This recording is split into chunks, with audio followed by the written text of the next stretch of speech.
আমরা সবাই আমান সেনা, ভয় করি না বুলেট বোমা, ভয় করি না বুলেট বোমা। আমরা সবাই আমান সেনা। বিসমিল্লাহির রহমানির রহিম। প্রিয় উপস্থিতি, আপনারা জানেন দীর্ঘ 17 বছর স্বৈরাচার খুনি হাসিনা তার এই বাংলাদেশে স্বৈরাচারী রাজত্ব কায়েম করেছিল। সেই রাজত্ব বাংলাদেশ জাতীয়তাবাদী দল বিএনপি একমাত্র সংগঠন প্রতিনিয়ত আন্দোলন সংগ্রামের মধ্য দিয়ে বাংলাদেশকে একটি মুক্ত স্বাধীনতা এবং সাধারণ জনগণকে মুক্ত করার জন্য সর্বোচ্চ চেষ্টা করেছিল।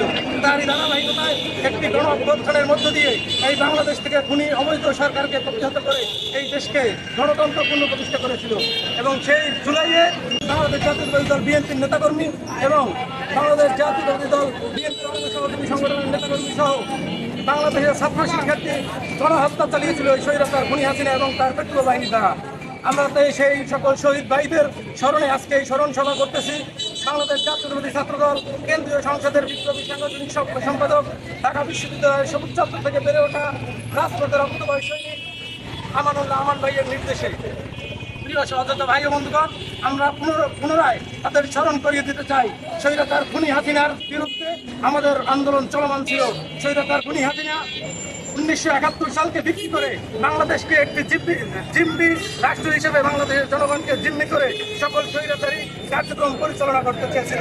ঠিক একইভাবে যারা এই নেতৃত্ব থেকে কোনো অভ্যুত্থানের মধ্য দিয়ে এই স্বৈরাচার খুনি হাসিনাকে পতন ঘটিয়েছি, সেই নেতৃত্বদিন মাথায় রেখে সেই নেতৃত্বদিনকে বিক্রি করে 24শে জুলাইকে বিক্রি করে যারা এই বাংলাদেশে অরাজকতা তৈরি করবে, অস্থিতিশীলতা তৈরি করবে, তাদের সকলকে শাস্তির আওতায় আনতে হবে এবং সাধারণ জনগণ কাউকে ক্ষমা করবে না ইনশাআল্লাহ।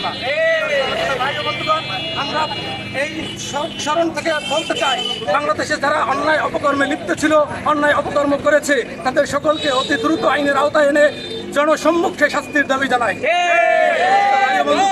আমরা ঐক্যবদ্ধ ছিলাম, ঐক্যবদ্ধ আছি। বাংলাদেশকে একটি সুন্দর সুশৃঙ্খল বাংলা এবং সাধারণ জনগণের অগ্রাধিকার প্রতিষ্ঠার জন্য সর্বোচ্চ ত্যাগ স্বীকার করেছি। মৃত্যুর পথে দাঁড়িয়ে মুক্তির স্লোগান দেওয়া সংগঠনের কর্মী হিসেবে আমরা বলতে চাই, আমরা সর্বদা সজাগ এবং প্রস্তুত আছি। সহযোদ্ধা ভাই বন্ধুগণ, আমরা রাজপথের কর্মী, আমরা রাজপথ ঐক্যবদ্ধ থেকে সকল অন্যায় অপকর্মকে বিলুপ্ত করে বাংলাদেশকে একটি সুন্দর সুশৃঙ্খল বাংলা